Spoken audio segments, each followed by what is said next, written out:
So apparently I've just gotten confused in my head. It plays in the reverse library.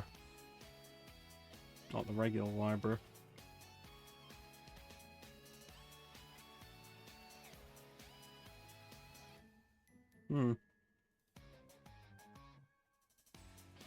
It still means I was right, though.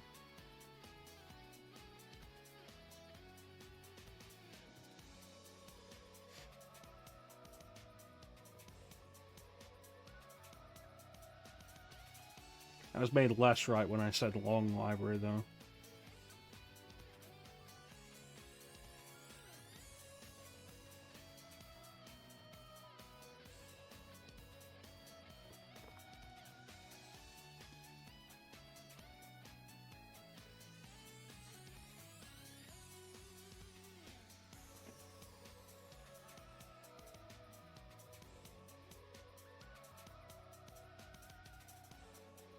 You come to me. Come to me. Ask me for a favor on today, the day of my daughter's wedding. Anyway, should we play more Castle-Day-nia 3? I hate this ghost.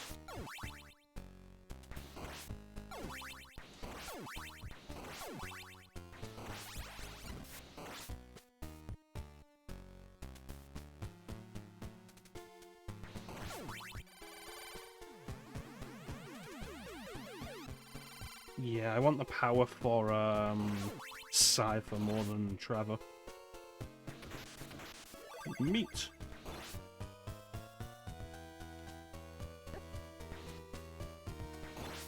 Just wasted my wall meat. So how you doing, Clem? How is everybody doing? Is Icy still here? Is Icy okay? Tell me, where is Icy? For I much desire to speak with him.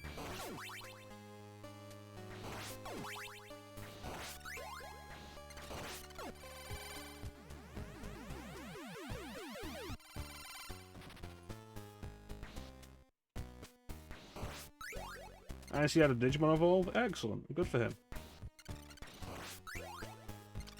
Full whip.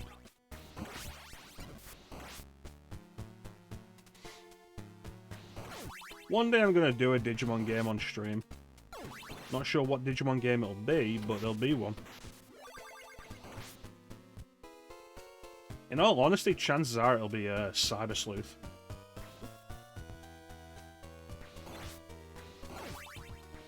Yes, you fear and respect them.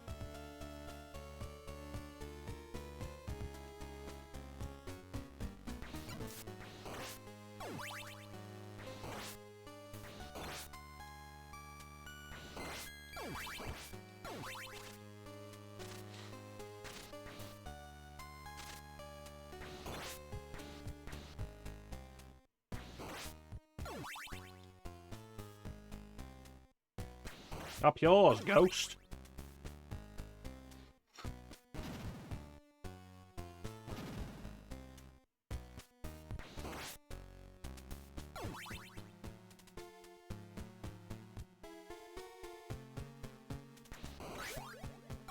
Holy water's better than nothing.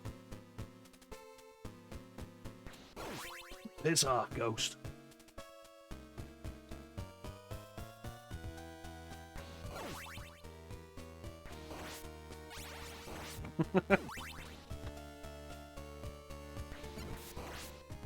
To be fair though, have you seen Ali's entrance alert now? I changed it after I said I would a little while ago on her Discord, and I don't think she's actually noticed it.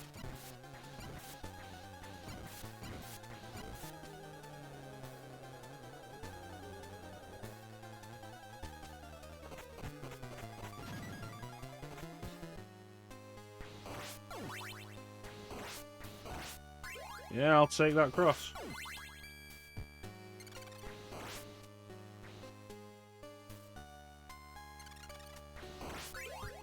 Well, I've got the axe now.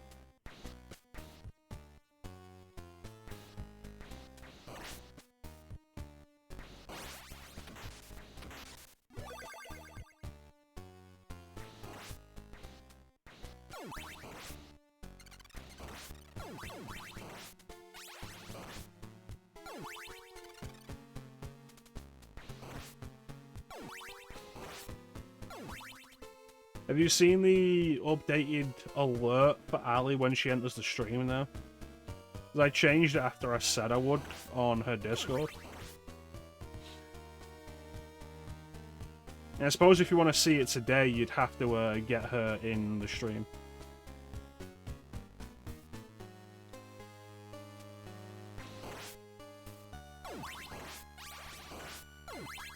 Yeah, as I've changed hers, and I've changed yours as well, Clem. Alright, watch out for the fucking birds.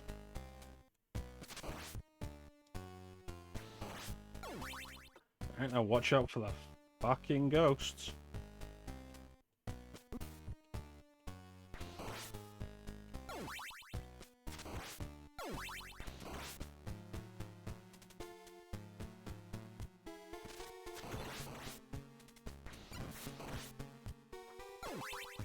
Did it.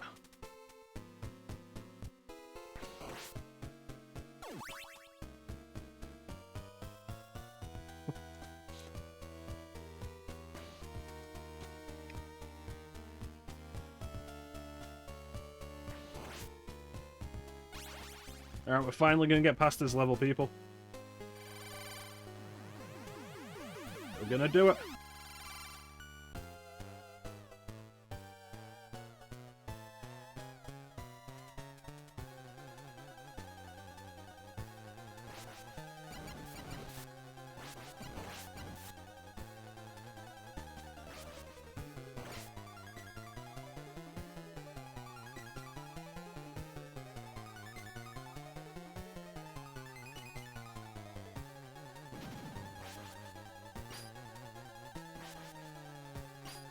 Well, shit.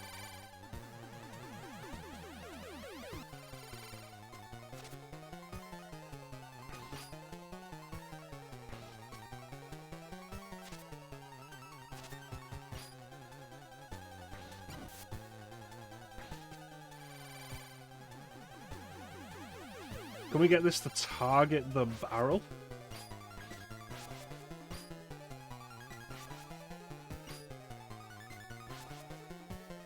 Nope, it's always going for the body. Looks like this requires a man's touch.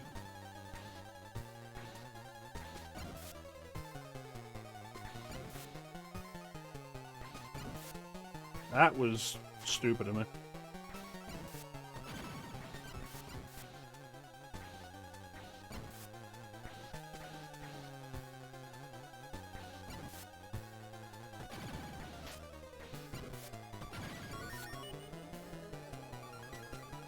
Haha!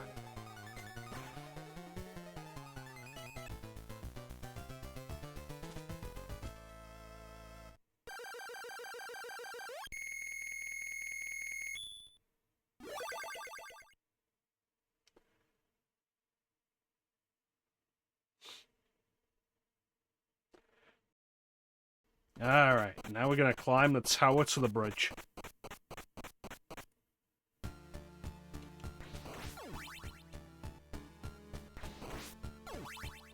Watch out for those floors with spikes on them. They're trick floors. If you jump on them, they will spin around.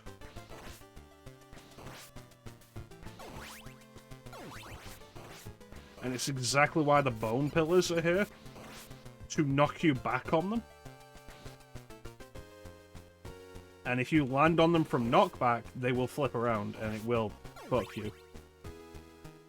How many levels? This is one of the longer Classicvanias.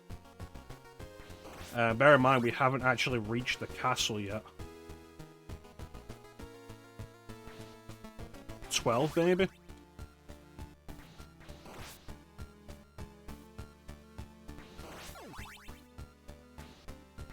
Not actually sure of like the exact number.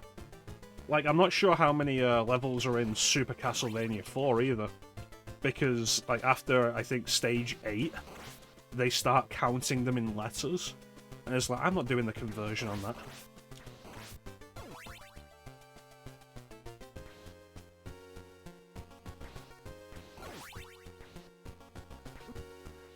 every time I want to use my axe,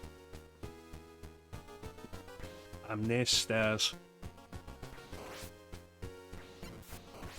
Remember, relentless aggression.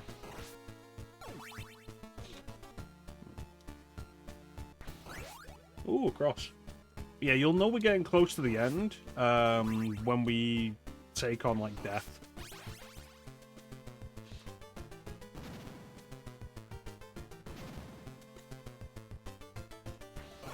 The real trick, more than anything, is just making it that far.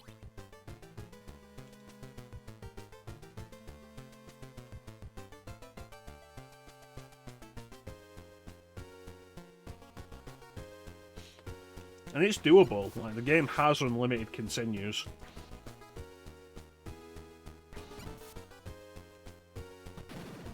Oh, shit.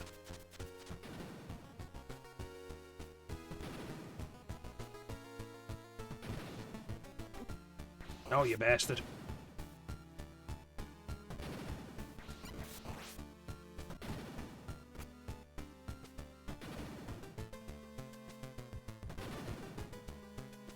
$18 levels, that is a lot.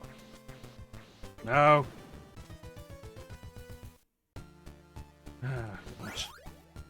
Yeah, like I say, it's like one of the longest Castle-Day-nias. In terms of, like, actual level count, there are more levels than Rondo of Blood.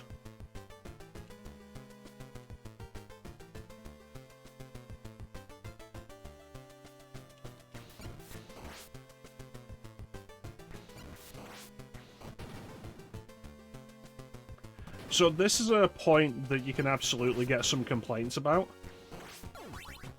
Because enemies don't appear until the screen has dropped a certain amount of way.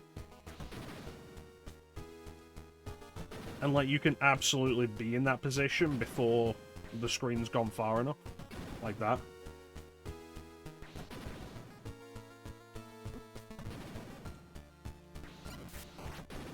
Dick.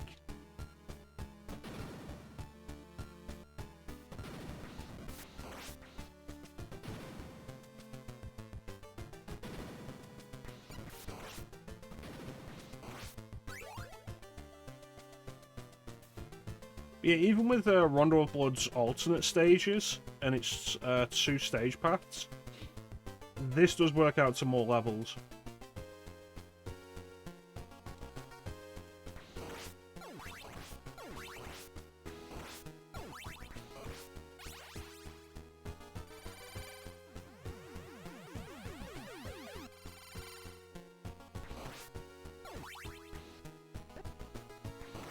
Dick.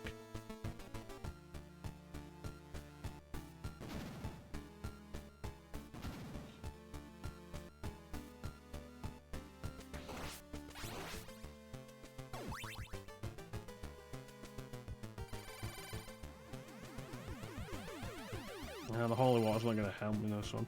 Yeah, this is arguably, like, potentially the hardest.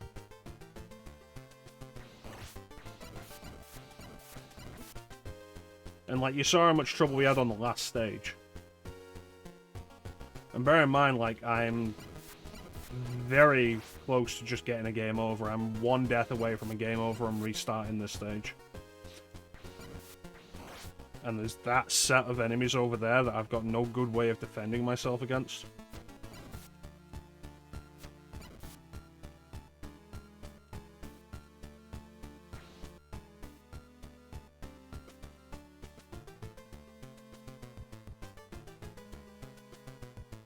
Just want to throw the knife.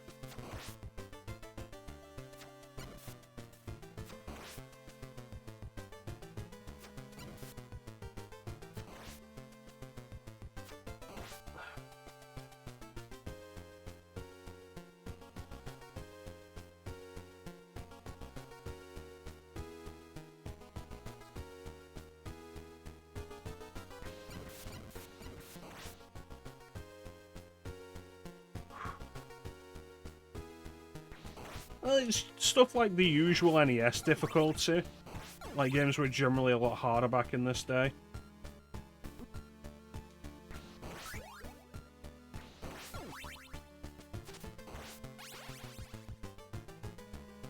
enemy placements can be really tricky to deal with.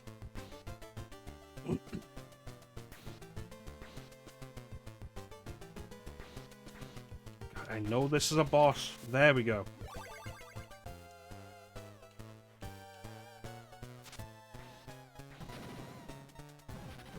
I didn't want that.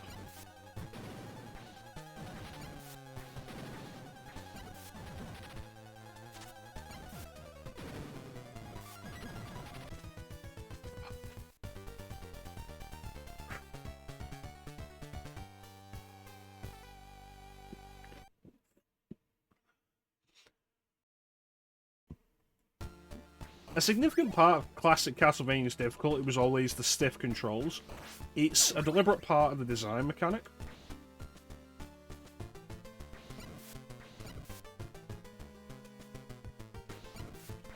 A lot of other NES protagonists were more agile. And you got stuff in this where, like, you jump, you're committed to it. Every jump is deliberate. Grant was different. Arguably easier to handle because he jumped higher and you could move in midair with him. There are ROM hacks you can get that allow you to control the Belmonts in midair in these games. Was not going to use one of those for the stuff like that. Was not going to use one of them for this stream. When I say stuff like that, I don't mean the monster knocking me back into the hole, though that is part of it. What I mean specifically is the floor was just slightly off screen, so it didn't exist anymore. Well, it's like I'm doing this on stream for the first time, because I've not done this on stream before. And I'm not going to give you guys, like, a cheap playthrough. I'm going to do this the way God intended. Because otherwise, like, how can I really say I'm a big Castlevania fan who's good at the Castlevania games? When I'm giving you guys, like, not the proper playthroughs.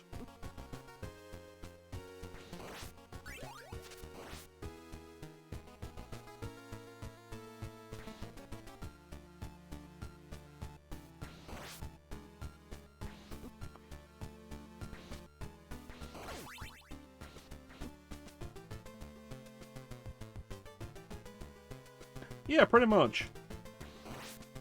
Like, if I want to do that in my own time to experience the game in a different way, sure. But when I'm very specifically about, like, showing you guys the games, I'm going to show you guys the proper games.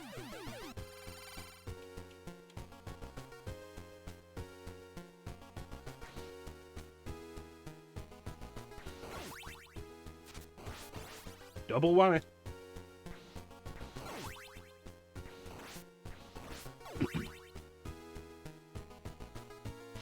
That was a close one. That was me being stupid.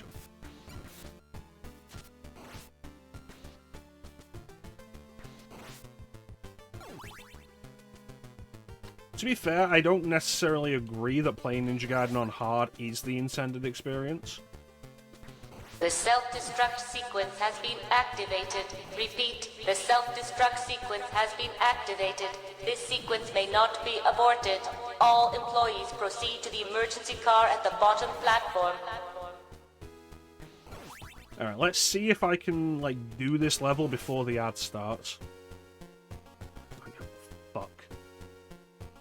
I was like, no, I want to keep the cross, and then I was like, wait, no, the holy water, because Frankenstein can be damaged on the ground, the holy water will actually be better for that.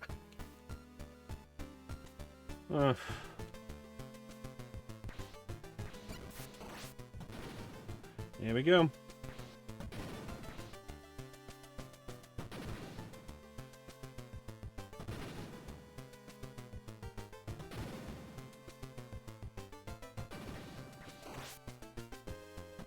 You know, we do have the SFX command for a reason, guys.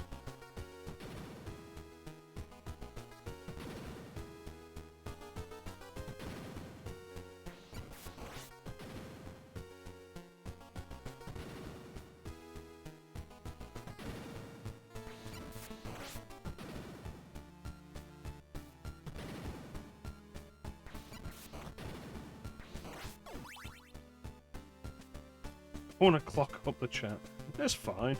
What is that for? If you don't want to clog up the chat, though, it is also just available as a channel on the Discord with all of them listed out.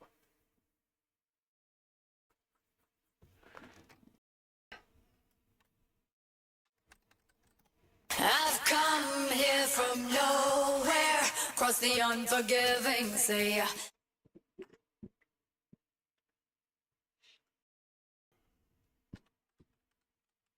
There is no way I can lose.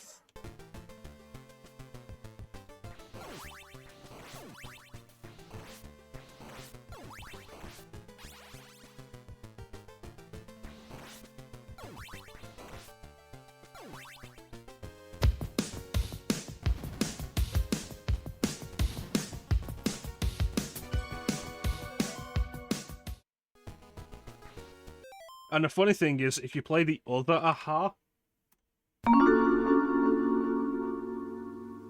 it's the Tomb Raider secret noise.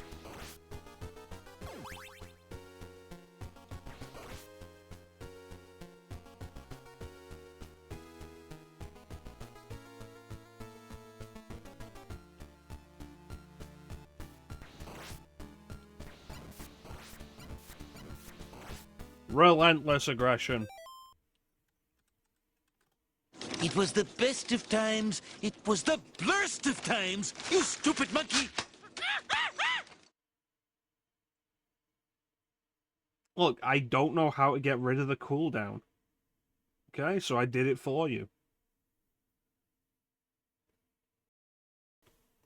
Yeah.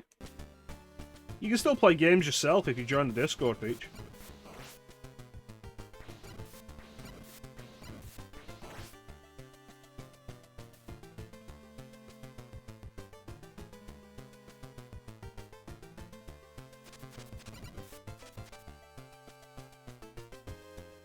What a thrill. We have a dedicated meme channel. People don't just get to post memes everywhere. Oh, fuck. Oh, fuck. Screwed up the timing of it by getting caught on going down again. I'm gonna snooze this ad.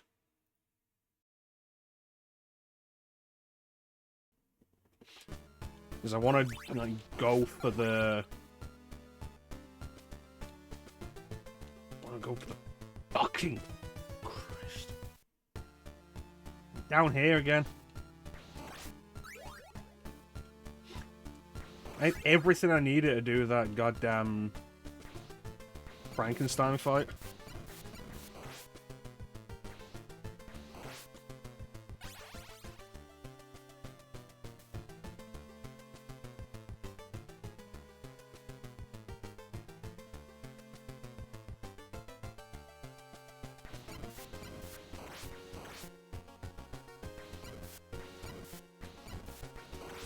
Like, if you keep moving in this sequence, get rid of, like, the bottom two sets.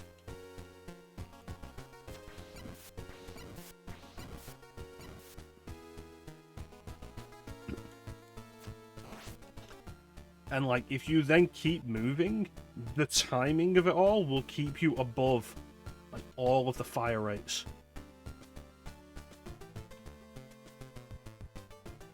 And you can just get past all of the others.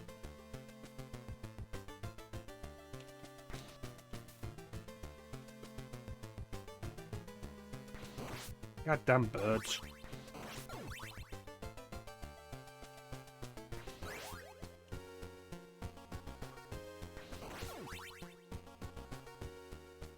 Give me doing this fight as Trevor. Because without a sub-weapon, there's no good reason to use Cypher.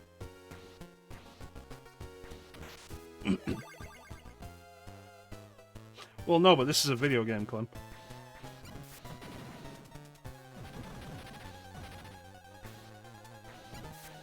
And I'm stuck on the short whip.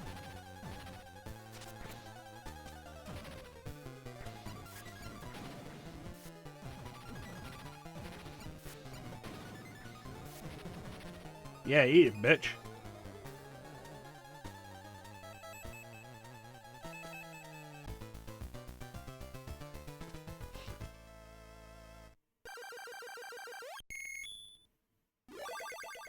Success!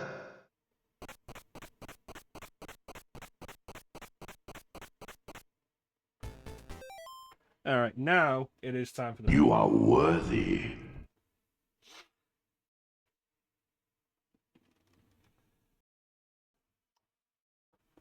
Now it's actually time for the break, though. We'll hit the break and we'll come back with the next level. Don't go anywhere.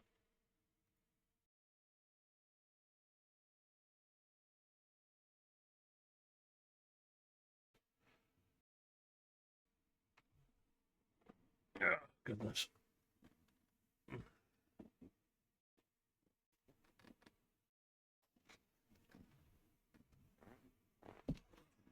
Alright.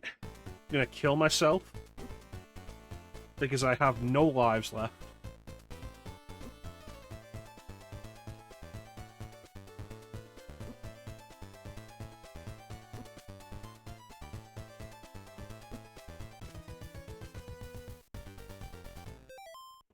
There we go.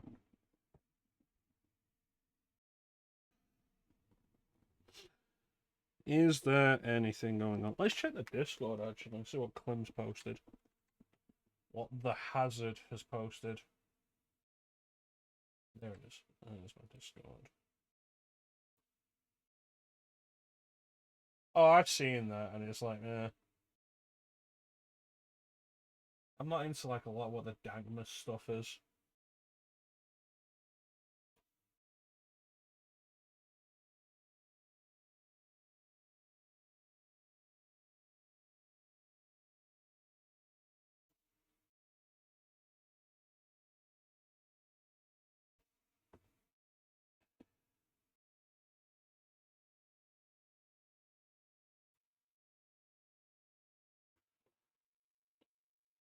Yeah, well, we got a minute and a half left on the ad.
Yeah, I'm not going to watch the other one right now, Clem. Welcome back, everybody. So, while you were gone, I killed myself. Because we were one life away from a game over. So now we have 3 lives again. Let's do it.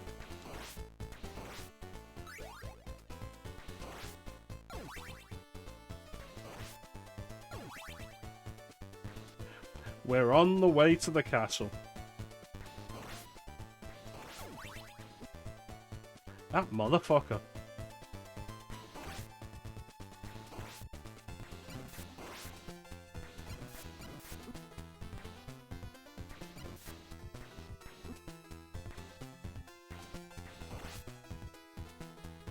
You son of a bitch. My good whip. And the woman.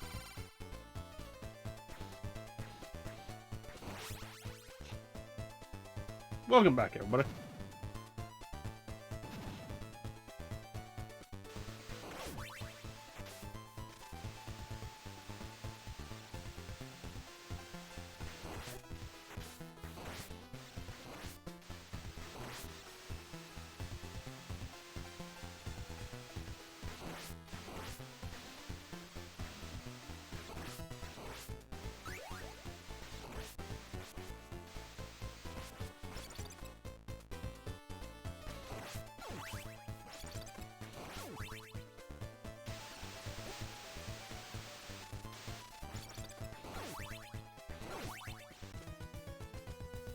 Damn.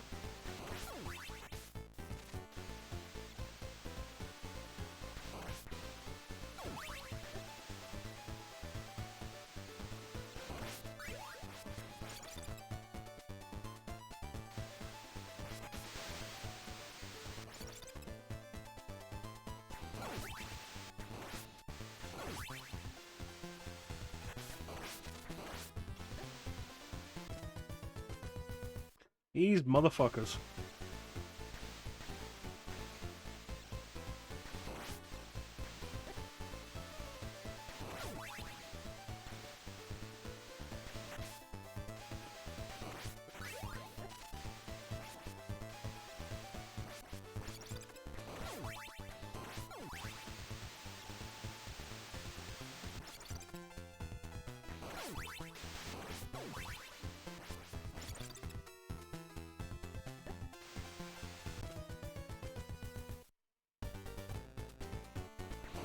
So I killed myself there because we had gotten one screen across and were one death away from a game over. With these NES games with unlimited continues, you've got to be very strategic with your suicides.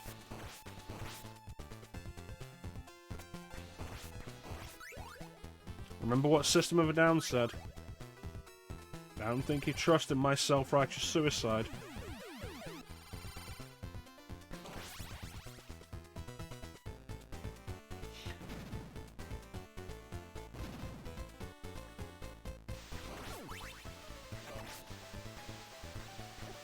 Oh, you motherfucker.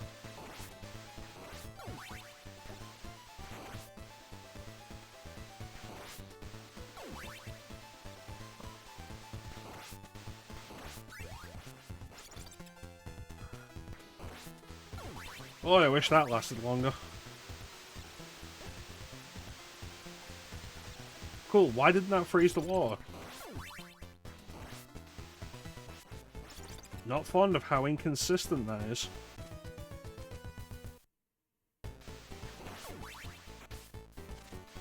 Yeah, apparently I was pressing the switch character button for nothing.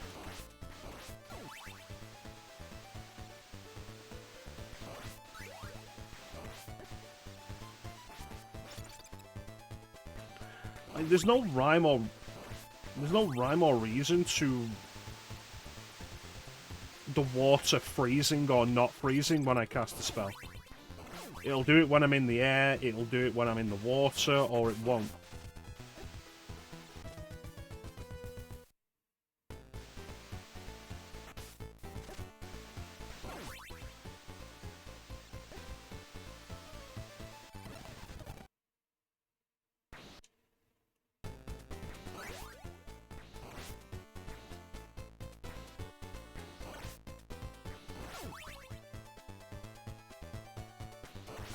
And it's the lack of internal logic that bothers me with it.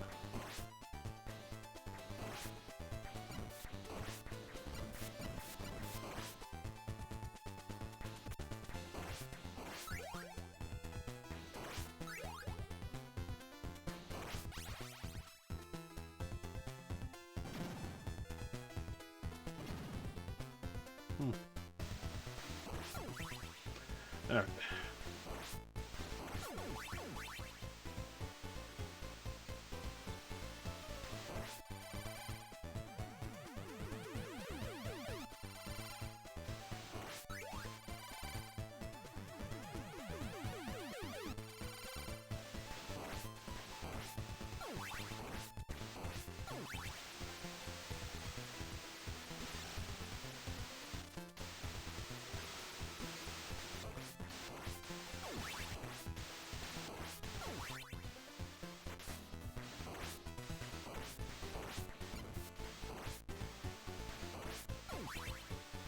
Alright, let's not go back to that room.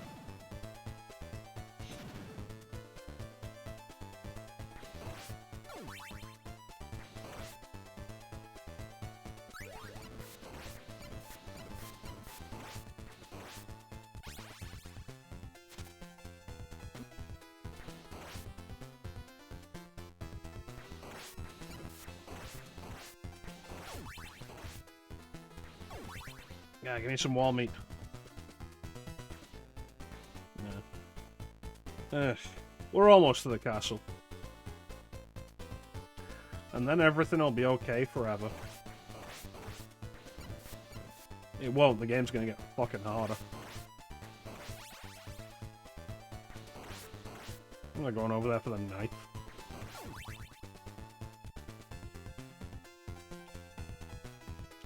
Well, before refrigeration, Ninja, it was what you did. I looked away from the screen to look at chat, and didn't notice the axe armor.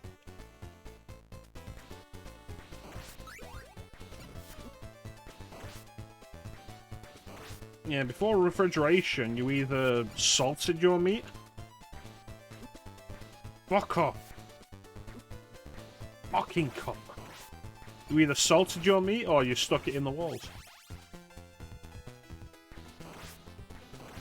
And not everybody had salt.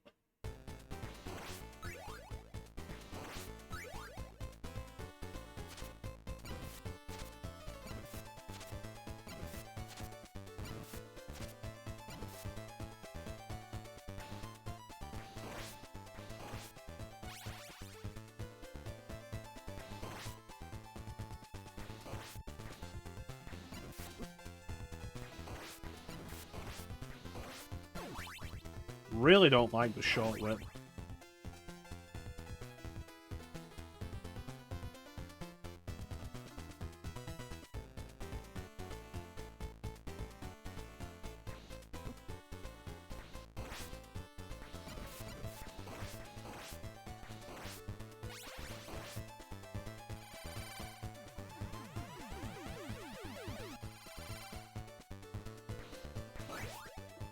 Something.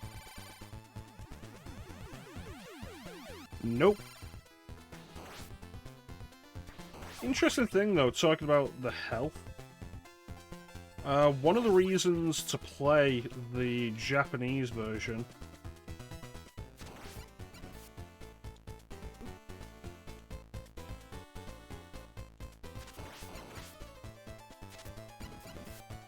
is the damage tables on the Japanese version are different to the damage tables on the US version.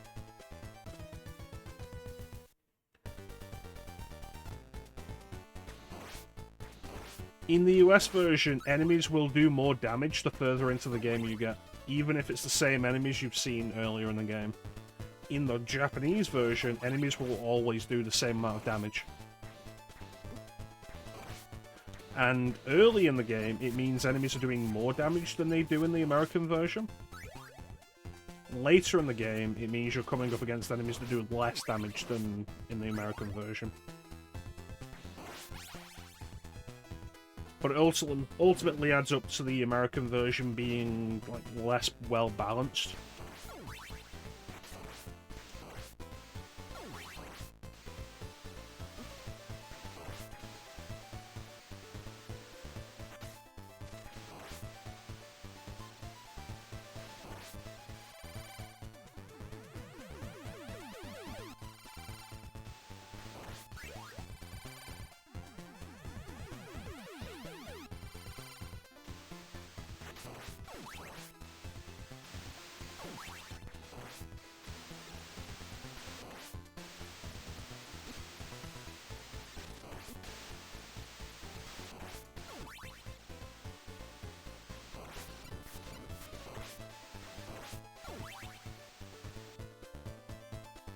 Alright.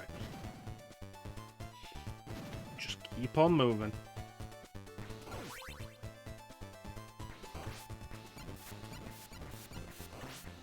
One reason to really appreciate the longer whip is that it gives you more distance. Meaning that it's more likely that you'll hit the enemy's projectiles before the projectiles hit you. Yeah, it was definitely slower to freeze that area than it was to just go through it with Trevor.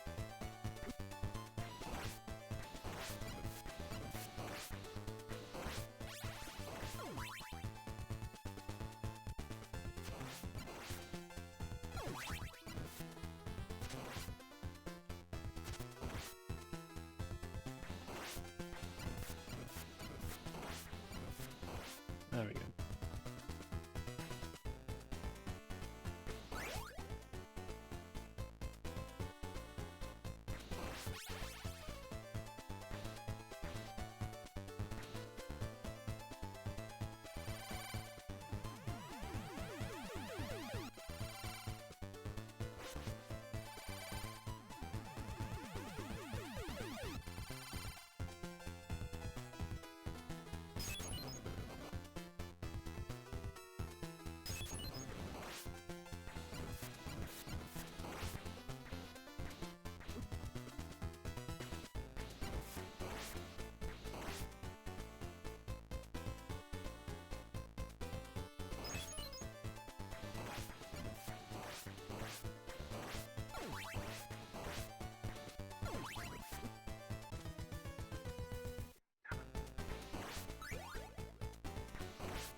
And now we're back here with the same problem we had last time, of the short whip just not being long enough to get attacks out.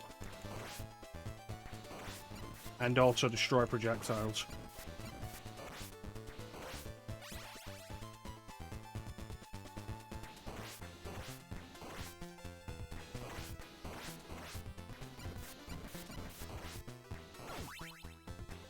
Whew. There is one thing the American version has going for it, and that is the Help Me code. At the start, when you type your name in, if you type your name in as Help Me, you get 10 lives per continue. Which, as you can imagine, is quite helpful.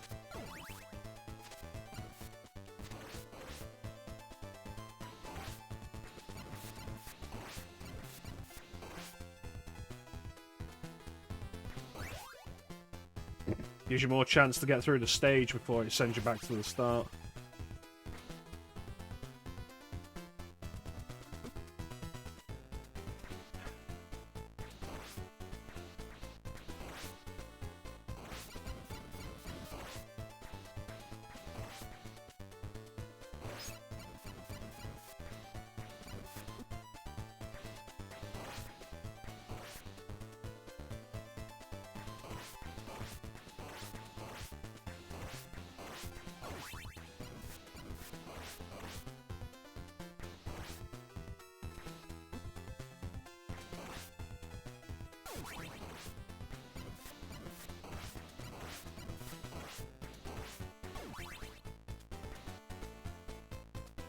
Alright, another door.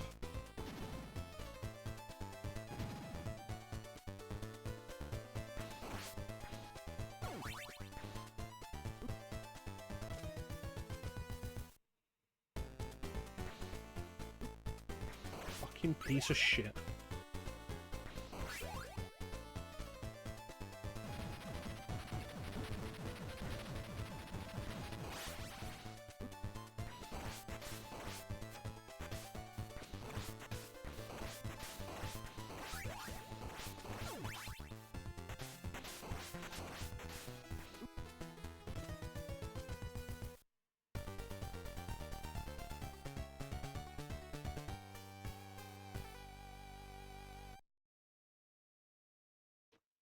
Can't believe you'd do this to me.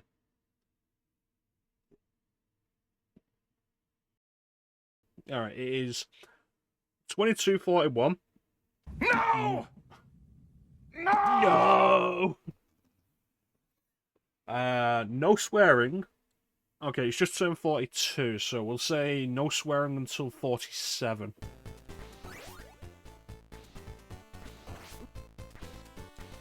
So in the American version, these monsters are actually replaced with the Fleamen sprites from Castlevania 1, and not entirely sure why.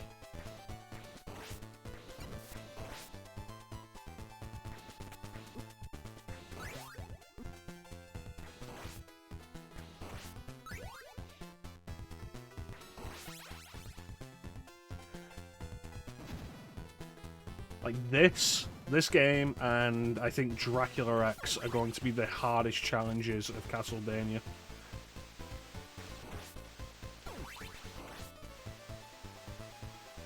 These are the trials I have laid upon myself for my sins.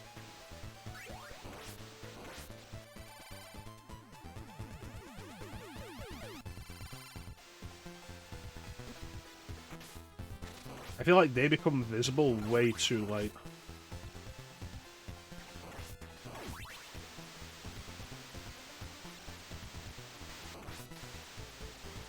I do like the little animation on Trevor's head, though, to show that the water is, like, raining down on his head. That's a really neat touch.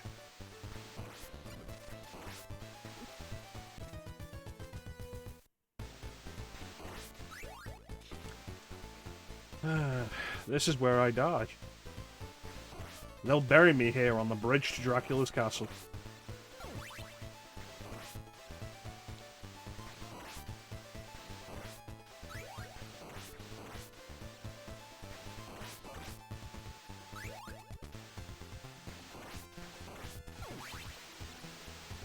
Alright, go, go, go, go, go, go, go, go, go!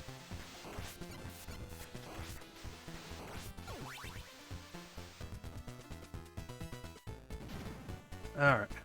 We're just gonna leave Cypher for a minute and do this the old-fashioned way.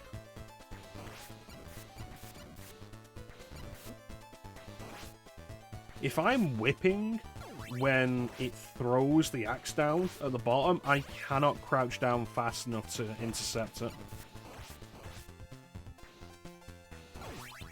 So I need my aggression in that instance to be a little less relentless.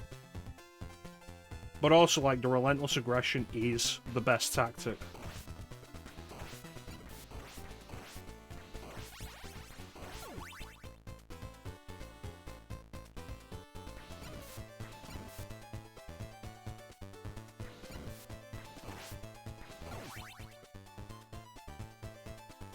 Yeah, that was a trap.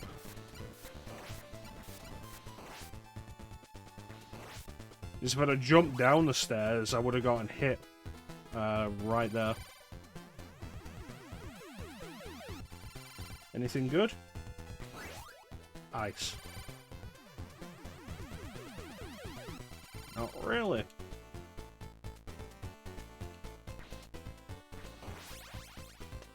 It's actually a funny thing. Back when I was doing the Let's Plays, and, like, the archives of them are still up. You can still go back and watch the Let's Plays that I did. The Let's Plays contained no swearing at all.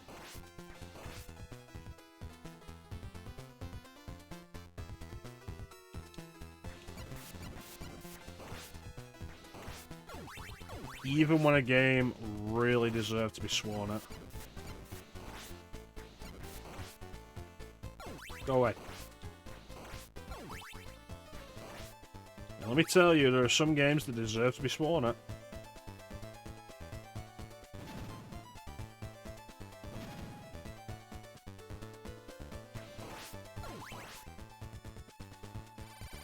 This is going to be a Cypher moment. Trust me.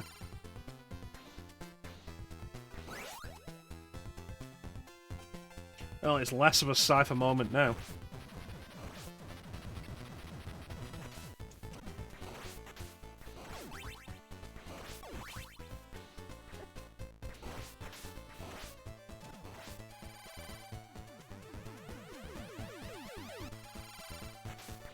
Oh no, I was definitely swearing quite a bit when you used it.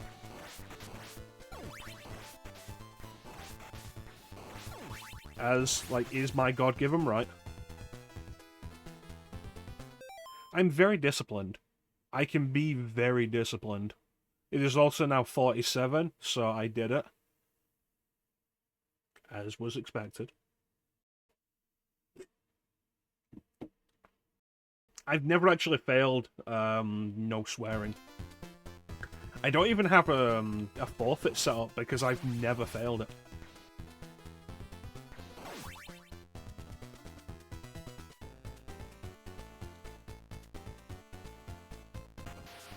Ah, fuck.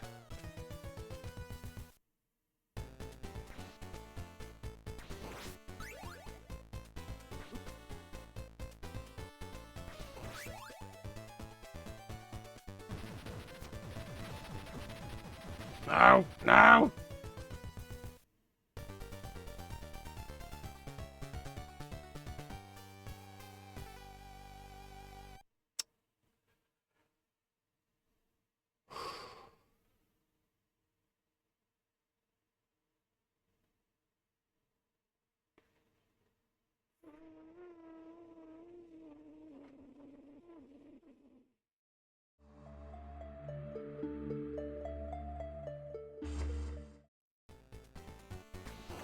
No, I'm kidding.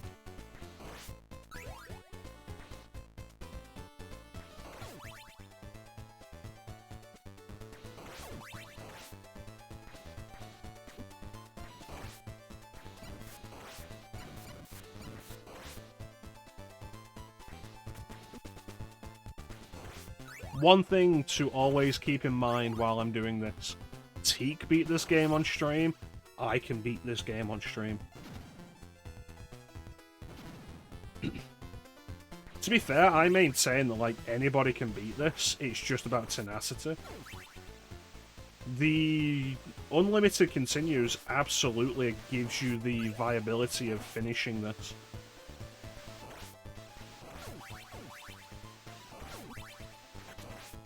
It's just about keeping on, keeping on. No, but when we get to the castle, we get a sweet reward.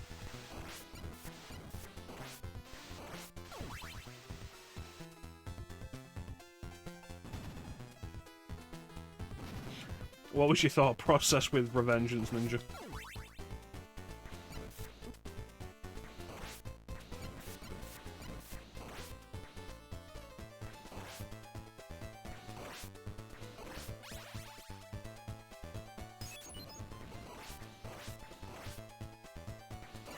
To be fair, on its standard mode, Revengeance isn't that difficult. I think the biggest problem with Revengeance, more than anything, is it doesn't teach you the parry mechanic. Once you actually work out how that works, it's not all that difficult.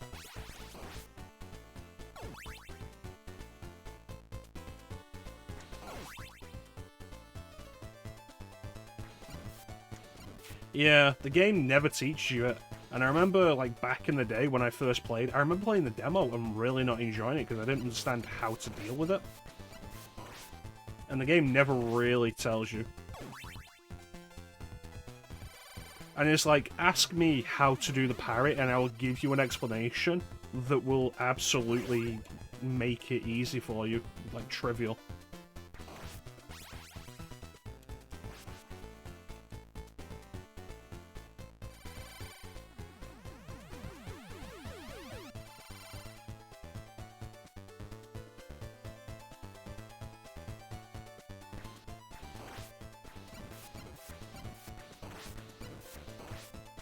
I need to get through the next door before I die.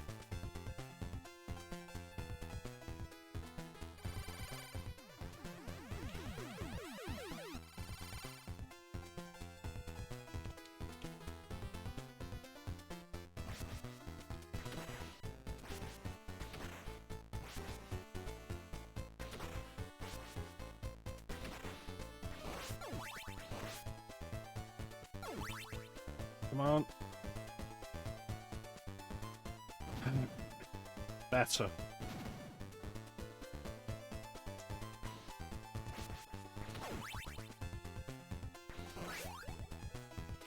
Not as good.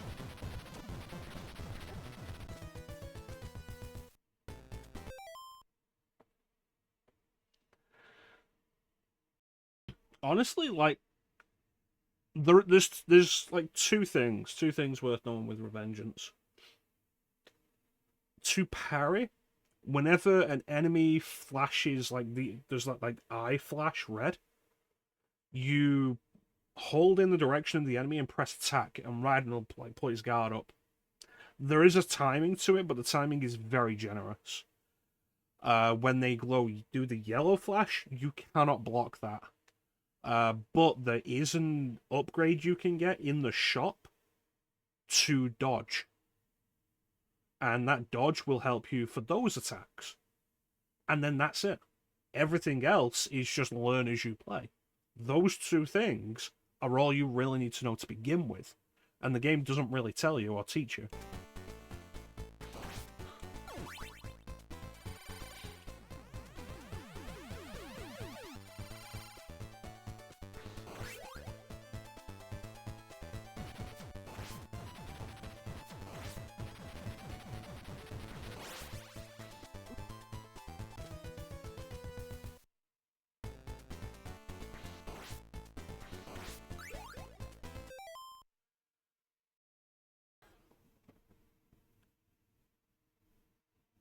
Dracula's front lawn is a bitch. I was honestly curious about whether or not I'd be able to knock this out in one session, and I'm feeling like I'm not going to be able to. So it's going to be like probably the only classic Vania there's going to be 2 sessions. And like, yeah, maybe we'll get to the castle and we'll call it for the night, and we'll come back next week and do the rest of the game. But thank you so much for joining us, Peach. I really appreciate your support. You have yourself a fantastic time of night, and you take care.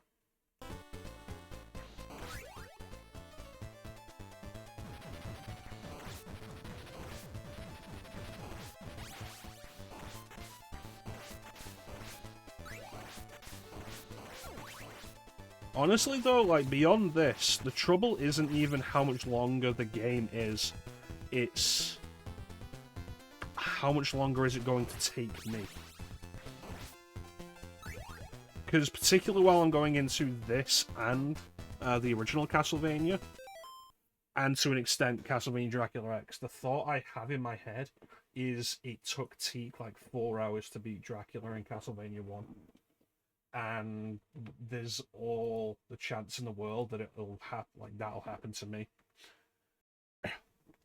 You have a good night, Peach.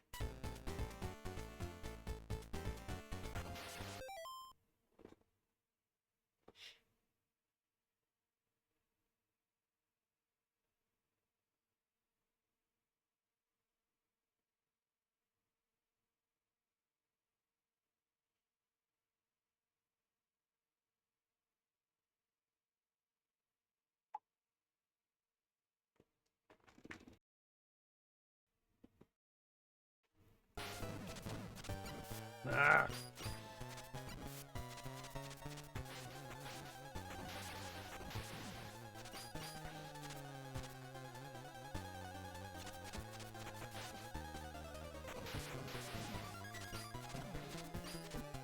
No!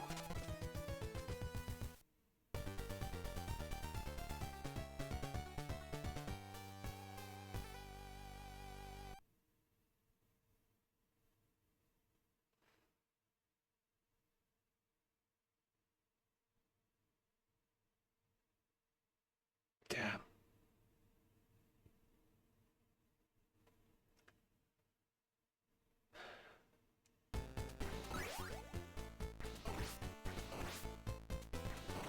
Yep, the bottomless pits are our bane.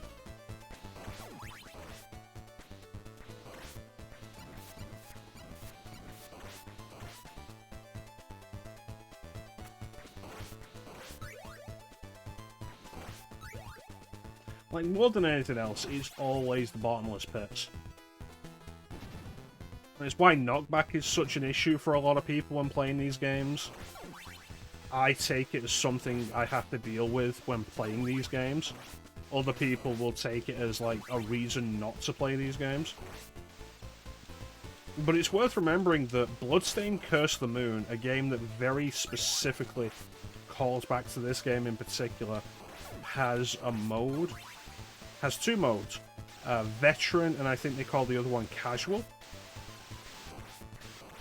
And one of the main differences between them is that Casual mode has no knockback.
Alright, let's get the ice, because the ice will generally be more useful.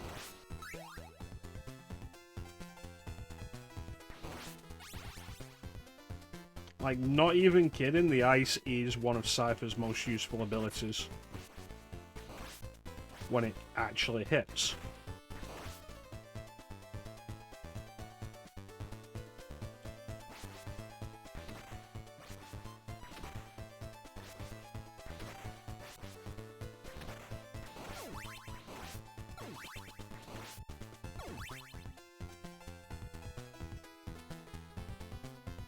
Alright.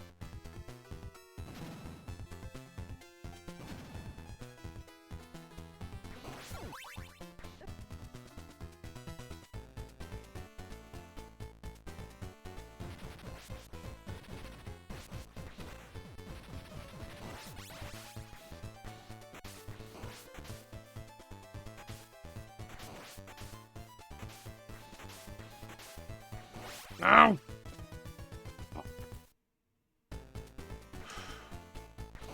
If I'd gotten past that screen, I would have had this stage in the bag. No, Onimusha 2 is... the Onimusha 2 remaster is next month. 23rd, I think.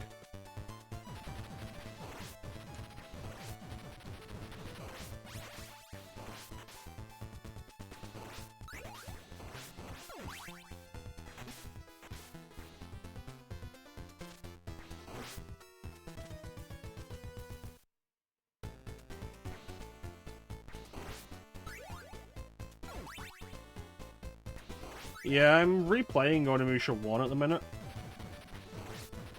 Mostly for practice, because I'm gonna get to it for the stream. And I could do with a practice. And it's definitely been a good idea for me to practice, because I'll be playing it with... I'll be playing the HD version, but I'll be playing it with, the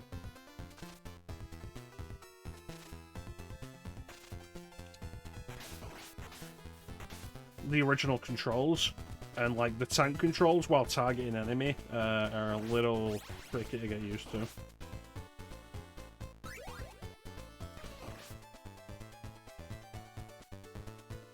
I'm really hopeful that we'll also get Onimusha 3 HD as well.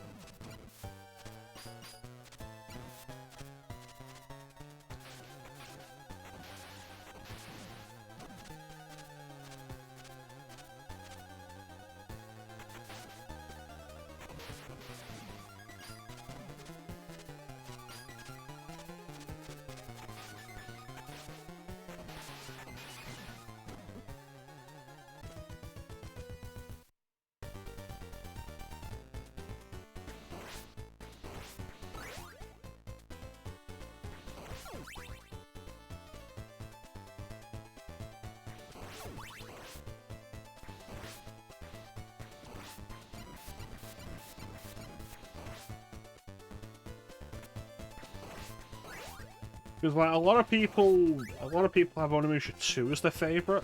My favorite's 3. You know my general advocacy for just having all these things available on a modern platform for people to purchase?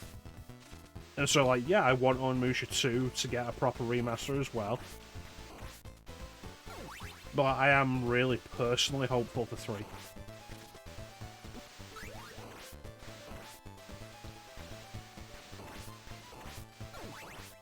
And so, like, people can play 3.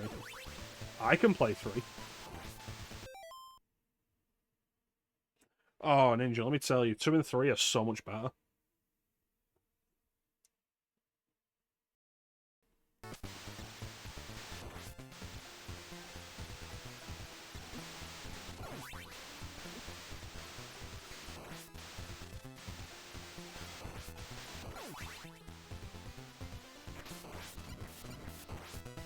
Yeah, I would hope as well.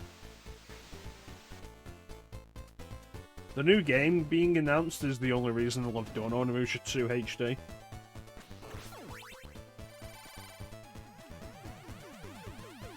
Because there's no other reason why they would have waited so long after doing the first remaster.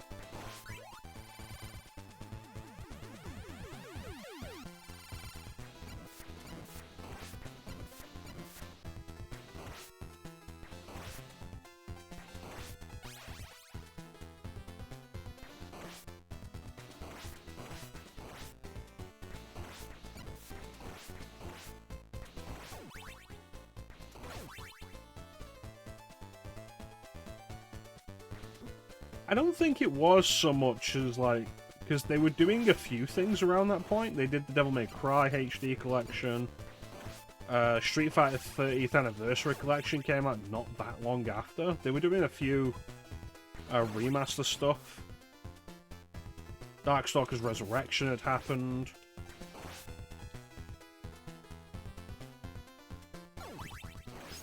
Like, the disappointment was always that it apparently didn't sell well enough to justify the others.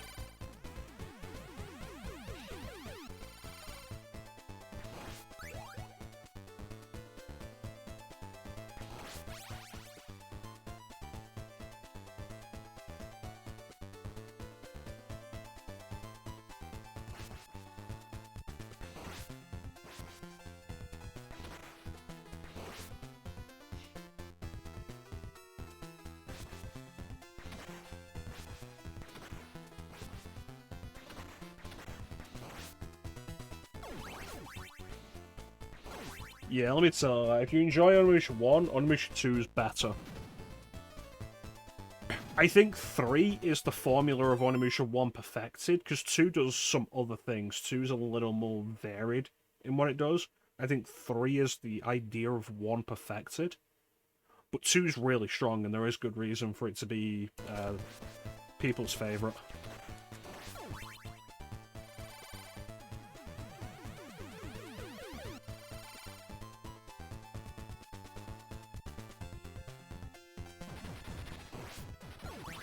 And I'm always calling for these remasters for a reason. Not for me to play them. I have my ways of playing the old games. Fuck.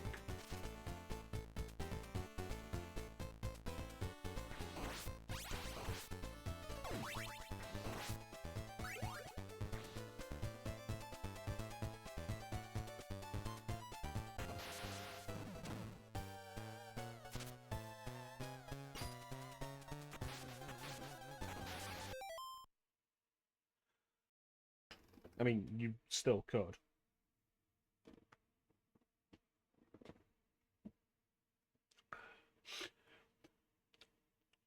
Because, like, even if 3 does get a remaster, Dawn of Dreams probably won't.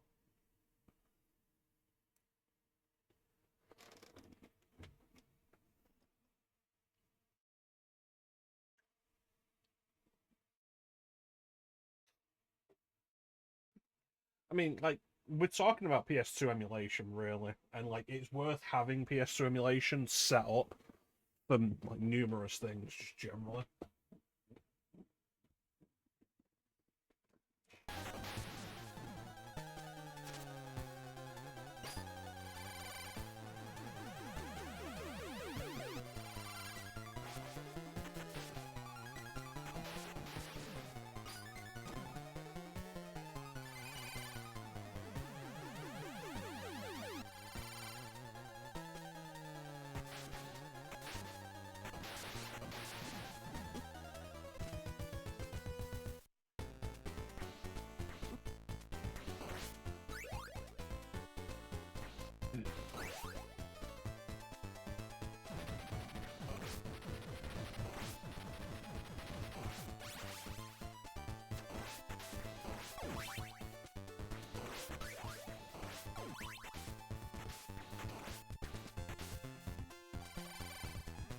I can imagine it wasn't.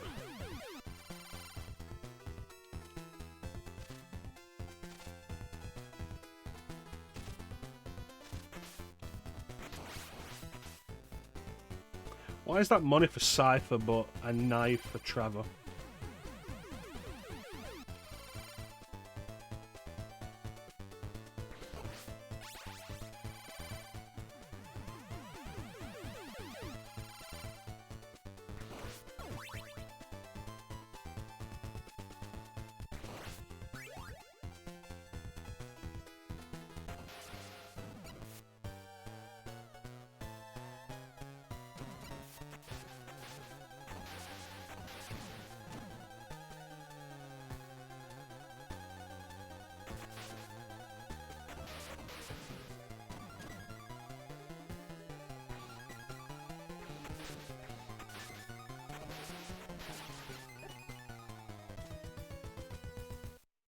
I don't think there's anywhere I could stand on that turn to not get hit.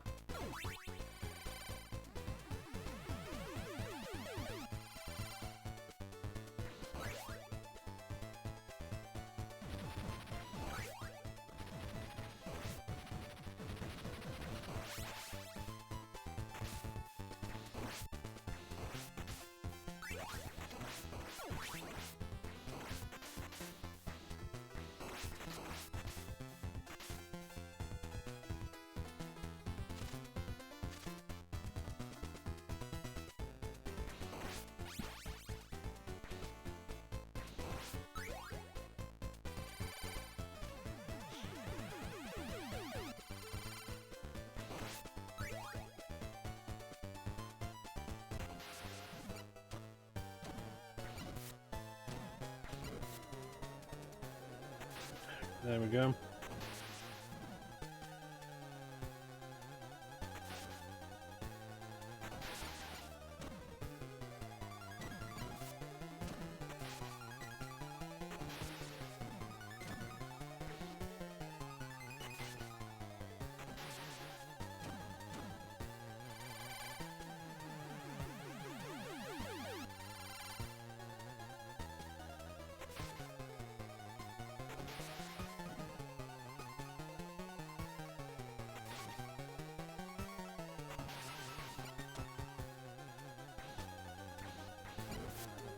Yeah, basic pattern.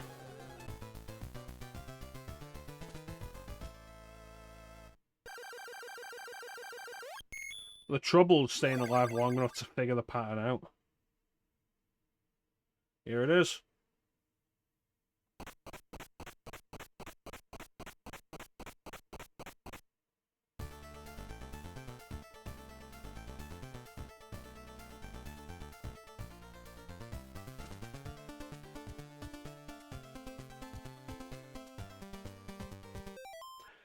Yeah, I think this is where we're going to call it for today. And, like, we'll come back next week and wrap this up. Alucard makes an appearance. We haven't gotten to him yet. So the four characters are Trevor, Grant, Cypher, Alucard. Alucard looks very different to how he would appear in Symphony of the Night. Much more Bela Lugosi. And then Symphony of the Night, he got a redesign. But, like, if you remember Symphony of the Night, when Maria asks Alucard, like, do you know Rita Belmont? And her mind shows an image of Richter, and Alucard's like, of the Belmont clan? Of course. And in his mind, he sees this sprite of Trevor, because this is who he knows. So we'll save it here, and we'll pick up, like, next week. You can tell we're at the entrance now, because this is Vampire Killer.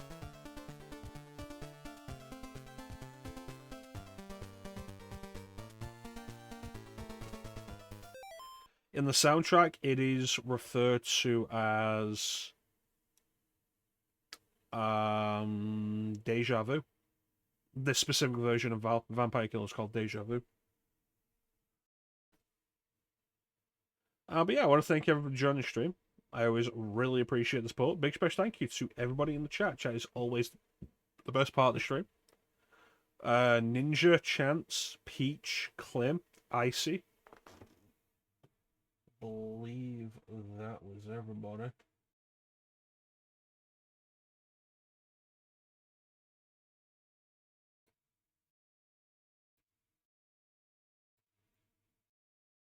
Don't pin the message.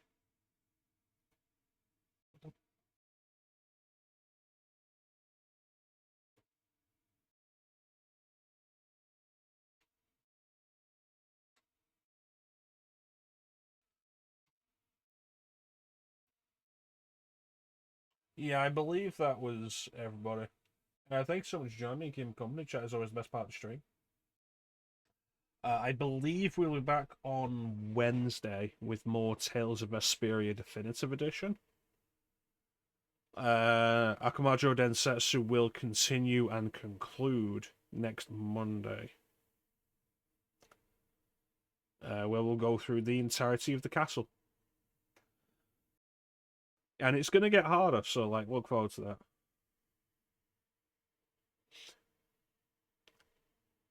My original intention was to like play through the game with Cypher, but maybe I will. I'm unsure. I'm like considering like possibly switching out for Alucard when we get to him to show him off. The issue with that is like utility-wise, I think he's like the worst of the partners. He can turn into a bat and fly at the cost of hearts, and that's really useful. But outside of that, he's not as useful as Cypher or Grant. So I'm not sure about doing that yet. We'll see. I'll make the decision when we come to it. Icy said he was going to be streaming. Is he live now? Yes, he is live now with Final Fantasy VI Pixel Remaster. So if anybody wants to continue the stream fun, Icy is currently live playing Final Fantasy VI Pixel Remaster. He is at the end looking to complete it today. He's a cool dude. Generally recommend him. As he's currently going through the Final Fantasy series. A lot faster than Teak. Because he's not doing it once a week. And alternating with another RPG series. So it also helps that he didn't stop to like do stuff like the after years. Which like Teak doing all that extra stuff was absolutely a mistake. Doing the after years, doing Final Fantasy VII Remake, I think, was a mistake there. Doing Dirge of Cerberus was definitely a mistake. And he's currently doing Final Fantasy X-2. And it's like, but Teak, you could be playing like Dragon Quest IX.